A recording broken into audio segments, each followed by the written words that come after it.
Oi gente, tudo bem com vocês? Vanessa Rudnick passando para a nossa conversa, a nossa reflexão. E o tema que eu trago hoje é um tema bem importante. É a pedido de algumas mães que já vem há um tempo me questionando sobre, fala um pouquinho sobre isso. E é um tema que nos traz vários cenários para pensar o porquê que é bom e o porquê que é ruim.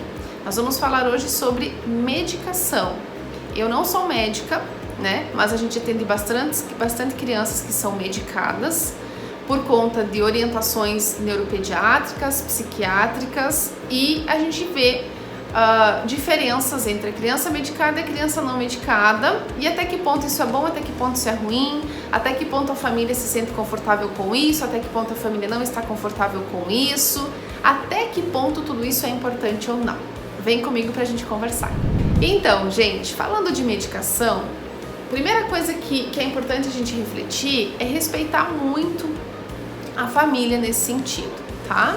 No sentido de que a família precisa eliminar todas as possibilidades de dúvida sobre o processo medicamentoso antes de medicar o seu filho. Se preciso, consultar mais de um profissional, se preciso for conversar com mais pessoas, com outras famílias que já trabalham com o processo medicamentoso na família, com a criança, mas assim, eliminar toda a possibilidade de dúvida para que depois, com segurança, consiga administrar isso em casa para sua criança. O processo medicamentoso ele se dá quando realmente existe uma necessidade, onde as estratégias já foram aplicadas, as metodologias, as situações já foram todas feitas com muito cuidado com a criança e ainda assim percebe alguns resquícios tanto de comportamento quanto de aprendizagem e que sim, o neuro sugere a possibilidade da medicação. Quando que ela é válida? A medicação é válida em todo e qualquer cenário, desde que bem ministrada, desde que avaliada e desde que acompanhada. Então, eu tenho receio, tem mães que falam pra mim, eu tenho muito medo de ir em neuropediatra, quando vocês mandam em neuropediatra, que são nossos companheiros de trabalho, nossos parceiros, porque nós precisamos dele também para efetivar diagnóstico, para conduzir hipóteses diagnósticas, e eles entram com a possibilidade medicamentosa, lógico, porque é algo que faz parte do trabalho do dia a dia deles. Então, quando esse receio acontece, é importante que a gente converse sobre. O processo medicamentoso, ele assusta qualquer família, principalmente se tratando de uma criança de 4, 5, 6 anos, né? Em que a gente vai inserir uma química dentro desse cérebrozinho para ver a produção dela. Porém, quando a criança está ou entra em processo de sofrimento, causa dor, ou sofrimento para si, ou para outra criança, ou para o quadro de pares do qual ele convive, é muito importante a gente pensar na possibilidade medicamentosa, né? Ela está aí para nos ajudar. Se ela não vai interferir, ou se já fizemos a tentativa, estou bem assistido, bem acompanhado por profissionais, e não interfere no fator sono, não interfere no fator alimentação, não causou nenhum tipo de efeito rebote ou algo nesse sentido, é interessante pensar na possibilidade, porque vai auxiliar, vai vir no processo de auxílio dessa criança. Porém, o que também é uma questão muito importante é que quando a gente incentiva ou solicita a família que vá procurar um neuropediatra, pensando na possibilidade medicamentosa ou não, quando se entra com a medicação, é muito importante ter consciência de que a medicação, ela ajuda, mas ela não faz nada pela criança. Ela não faz o movimento que a criança precisa fazer. Ela não muda comportamento. Ela altera algumas situações, né, a nível da necessidade mostrada naquele momento.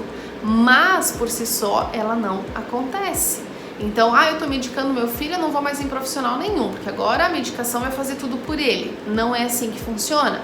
É um amparo, né, que nós temos no processo medicamentoso, mas que precisa ser acompanhada ou acompanhado pela terapia, pelos profissionais, para que junto com a medicação se faça o processo da ajuda, da mediação, da intervenção nesse cérebrozinho junto com a medicação. Porque a medicação pela medicação não faz nada, né? E sempre muito bem acompanhado, muito bem estruturado pelos profissionais, porque é algo que deixa os pais com o coraçãozinho apertadinho pensar que eu vou ter que dar remédio para o meu filho, né? E é uma questão que nós precisamos respeitar e nós estamos aqui justamente para conduzir da melhor forma possível. Nós não medicamos, mas muitas vezes fazemos sim a conduta para que um outro profissional faça isso, porque a gente percebe a necessidade no momento. Mas que fique claro que sempre respeitando o posicionamento da família, porque é a família que convive com essa criança, a família que sabe das dores dessa criança e sabe o que está enfrentando em casa. Então, para que eu ministre medicação para minha criança, eu preciso estar ciente do processo e que eu também não posso colocar e tirar a medicação a hora que eu bem entender, porque ela é um processo como tudo na nossa vida. É um processo. A nossa vida não é uma receita de bolo. Receita é do bolo.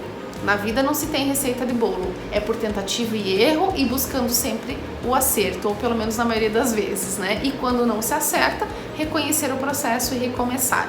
E a medicação vem para nos auxiliar quando necessário. Nem sempre é necessária a medicação. Nem sempre. Existem processos que não se faz necessária o uso de medicação, mas existem processos que ela vem para auxiliar. Cada um é cada um e vai processar isso da sua forma e de acordo com a sua necessidade.